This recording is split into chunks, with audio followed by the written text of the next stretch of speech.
All right, I think this is lost on a lot of gazillionaires.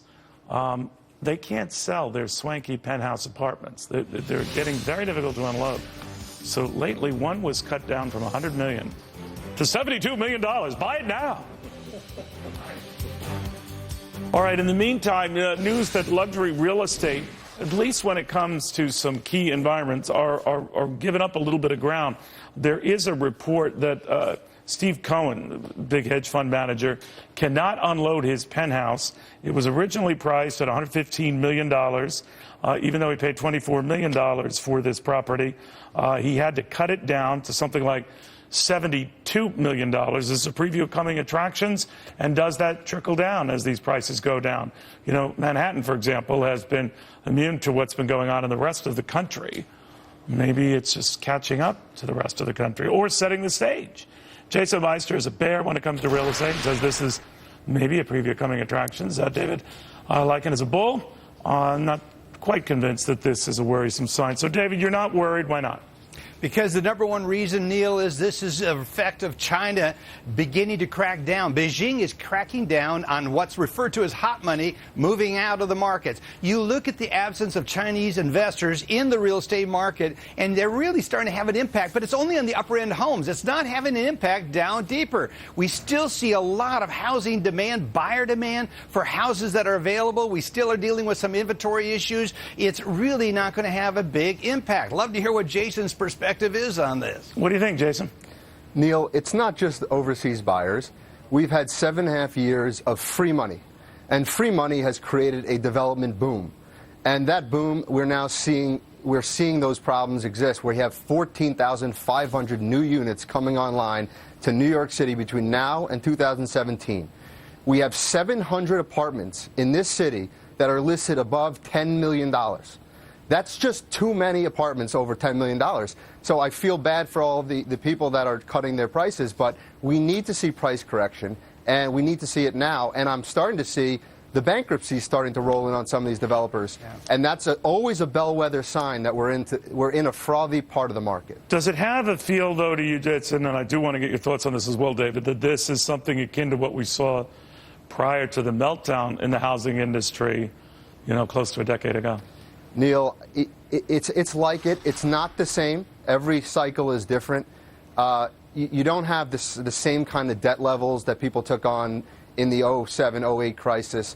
But again, the money's been free. It's really, I mean, right now in Miami, you have 70% of home sales, existing home buyers are foreign buyers. So that market's been propped up by those overseas buyers. So I think it's just a different dynamic this time around, but there's no question whatsoever you're going to see distress, and you're going to see real distress soon. All right, David, the one counter to all of this is the fact that on the very, very high end, for lack of a better term, the $5 million and up end all the way to, I guess, the $100 million and up end, and on the very, very low end, like starter homes, very hard for a lot of young people to get, that it's crunched on both ends. And then normally when that happens, David, the argument is it's just a matter of time before everyone in the middle feels crunched too. You don't buy that. Why not? No, I don't. First of all, we're dealing with an inventory issue that's unique to the upper end market. A lot of developers saw the money that was flowing in, and they overdeveloped. There's a law of supply and demand. So when you oversupply a market in this part, the upper end of the market, you're going to have these kind of corrections. This is a correction. It is not going to fall apart. But it's never happened in Manhattan. Now, I know the argument has always been they're not making more space in Manhattan, and that's one of the arguments for this happening. But they are making more space in that it's going up. Physical heights, tall structures, and that's where they're making more space. And that's right. So, David, what I'm saying, did they overdo that? Yes, they did. They overdid it here in Manhattan. They did it in other parts of the market to meet the demand of all these Chinese people and other foreigners that are coming into the market. The reality is that we're seeing that evaporate. We're looking at where the U.S. dollar is and compared to other currencies. We're starting to see that absence of that foreign buyer. Now it's back to just us here at home buying up the inventory that's here. I wish we had this problem in the rest of the market. It's not there. But, David, you have to understand what's happened in the market. You had these uber luxury condos selling in San Francisco, New York, Miami for over $5,000 a foot in some instances. Right. And what happened was land prices got driven up for the same reason you could sell condos for over $5,000 a foot. The problem is those developers are going to be left with a ton of inventory that they can't get rid of. 5 years of excess inventory between now and 2017, that's a lot of inventory to eat up.